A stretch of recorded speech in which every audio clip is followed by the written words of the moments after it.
प्रारंभ बंकुवल्ललाधीशं ब्रह्मविद्याप्रवर्तकं राधाकृष्णाख्यशर्माणं मद्गुरुं प्रणमाम्यहं दक्षिणामूर्तिरूपं त्वां दयासागरमाण्यगं दर्शनीयमहामूर्तिं मद्गुरुं प्रणमाम्यहं धर्मस्वरूपं विबुधं धनधान्यसुशोभितं धीं च प्रज्ञां च दातारं मद्गुरुं प्रणमाम्यहं श्रीसुखानन्दनाथं त्वां ज्ञानविद्याप्रबोधकं पराम्पर्यप्रवक्तारं मद्गुरुं प्रणमाम्यहं शिवानुग्रह सम्प्राप्तं शिवसेवापरायणं शिष्यप्रशिष्योल्लसितं मद्गुरुं प्रणमाम्यहं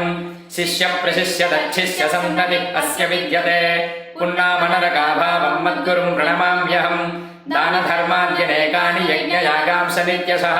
कर्तव्यनिष्ठं चोद्धारं मद्गुरुं प्रणमाम्यहम् अष्टादशपुराणेषु स्मार्तस्रोतादिकर्मसु ज्ञानचक्षुम् अप्रमत्तं मद्गुरुं प्रणमाम्यहं गुरुवश्चकमिदं पुण्यं पठनात् मरणादपि गुरुवणग्रहं लब्ध्वा शिवेन सह मोदते।